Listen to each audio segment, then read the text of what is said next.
Well, good evening, everybody, and again, welcome. It is Thursday night. It feels like a Friday. It's just so busy, but it's actually Thursday night. I want to welcome those of you on the line tonight.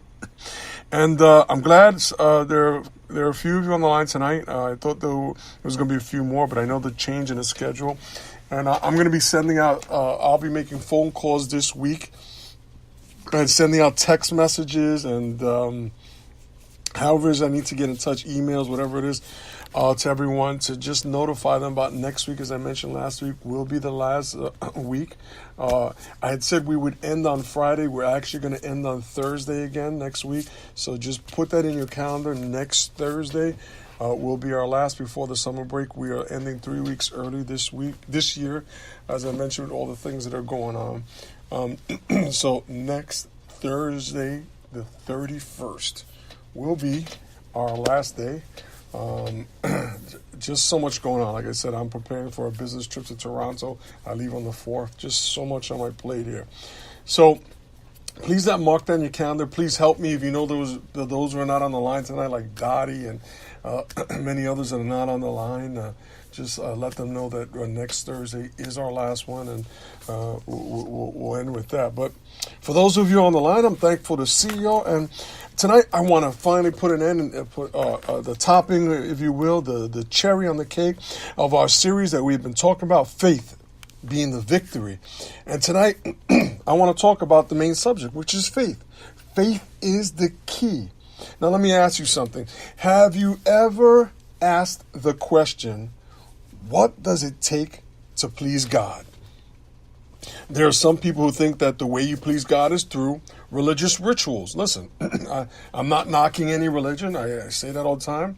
I grew up a Catholic, and Catholics go through many rituals, right? The rosaries, confirmation, baptism, just all these things, these rituals that, they believe it's what is pleasing to God. Again, not knocking them, just saying the reality. There are others who believe that you please God through rules, right? Through rules and regulations. If you do certain things, God will say you're okay. But that doesn't please God either. Some people think that if my bad works, the sins, the mistakes that we make are very low, minimal, and the things that we do, the good works, are exceedingly high. We do a lot of good things, and we kind of balance them out. Well, maybe God will grade us on a curve, if you will. And as long as I do more good than bad, then we're okay. But that's not true either. The Bible simply says there's only one way that we can please God. Hebrews 11:6 says, it is impossible to please God without faith. Anyone who wants to come to him must believe that God exists and that he rewards those who sincerely seek him. So it is faith that is the only way to please God. Now, the problem with that is that a lot of people think that they have faith, but they really don't. So what I want to do tonight is kind of prod you, if you will. It's kind of push you along. And to push you, to get you to ask yourself these questions. Number one, how can I tell if I've got real faith? Number two, how do I know I've got the kind of faith that pleases God? And number three, how do I know I have the kind of faith that gives me access into heaven? And to help answer these questions, we're going to turn to the book of James tonight. Specifically, we're going to touch on a couple other verses, but specifically chapter 2, because James tells us three things that faith is not, and then he tells us what faith is. Starting with James 2:14, right? He says, the first thing is that real faith is not just something that you say. Right? In James 2:14, it says, what does it profit, my brethren, if someone says he has faith but does not have works? Can faith save him? Now, I think if we could all be in front of each other and I would say, how many of you know people who said they had faith, but when things got hot, a little difficult, they were the first to throw up their hands? I think many of us would, right? I think we all could say we know that one or two people, or maybe even more, when trouble came, they would say, I have faith, I have faith, I have faith. I have the faith that's going to last. I have faith that I could do this. I have faith, I have faith. But when a little trouble came their way, when a little opposition came their way, when the temperature got a little hot, they were the first to throw up that white flag, the first to go running high. You see, my brothers and sisters, you can say you have all the faith in the world. You can put a sticker on your back. You can put a sign around your neck that says, I have faith. But it doesn't mean a hill of beans. The number 2, real faith is not just something you feel. James 2, verses 15 to 16 says, if a brother or sister is naked and destitute of daily food, and one of you says to them, depart in peace, be warmed and filled, but you do not give them the things which are needed for the body, what does it profit? 1 John 3:17 says, but whoever I'm cold, and my brother said, go in peace, God will fill you. That sentiment or good wishes does nothing for my faith. And I dare say something like that crushes a person's faith even more. So faith is not about a feeling. It's not about making someone feel good. You know what? Go in peace, my brother. God's going to provide those bills, the finances. Go in peace, my brother. God's going to provide that for you. It's more than just a feeling. The third thing that James says that real faith is not, it is not just something you believe. James 2:19 says, you believe that there is one God, you do well. Even the demons believe and tremble. Again, my brothers and sisters, this is similar to the first one where we said faith is not just something you say, it is also not just something you believe. I can tell you several people that I have known in my walk with Christ that believed that they had faith. But again, when they were tested, it wasn't there. And for the most part, it wasn't there because the faith that they thought that they possessed wasn't rooted or grounded in the things of God. Instead, it was a faith in themselves. It was a faith in their own strengths. It was a faith in their own wealth, their own possessions, their own knowledge. My brothers and sisters, that is a faith that never works when the real trouble comes knocking. Any faith that is not rooted in God, in the things of God, is a false faith that will crumble, that will totally obliterate in the face of opposition. And that's why we see many people falter. So we've seen 3 things so far that James says faith is not. So the question that we need to answer then is, what is real faith?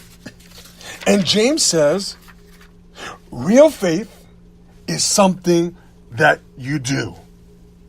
James 2:20 says, but do you want to know, O foolish man, that faith without works is dead? My brothers and sisters, true faith is evident by what you do. When a brother or sister is in need of food, clothing, your time, whatever it is, and you say to yourself, I know I really don't have much to spare, but by faith, I'm going to give, trusting that God will take the little I have and multiply it for the both of us. Or how about in a situation where a mother could be pregnant with a child and the doctor says, if you don't terminate this pregnancy, the chances are you both are going to die. But that mother says, but you know what? I have faith that my God will do for me what needs to be done. Or take the faith of those found in the Word of God. 3 of my favorite, I've said this many times before, are Meshach, Shadrach, and Abednego. These were 3 men of God who refused to bow down and worship a king, who refused to worship a false god. And what happened? They were thrown into a fiery furnace. But their faith was evident by what they did. They did not buckle under the pressure. They did not say, whoa, hey, ooh, that fire looks hot. You know what? Hey, Meshach, bow down. Shadrach, bow down. I'm not going in there. No, they trusted, and God rewarded them for their faith. We know the story. They came out unsinged. Faith is evident by what you do. As an added note, real faith is a faith that endures. Hebrews 12 verses 1 to 2 says, therefore, since we are surrounded by so great a cloud of witnesses, let us also lay aside every weight and sin which clings so closely, and let us run with endurance the race that is set before us, looking to Jesus, the founder and perfecter of our faith. And as we close, that, my brothers and sisters, is what I believe is the most important thing about faith that I want to leave with you tonight. Faith has to endure. Let me say that again. Faith has to endure. You see, my brothers and sisters, this walk with Christ is not an easy one. For many of you, I don't have to tell you that, because you have endured serious hardships. Some of you are still in the midst of those hardships.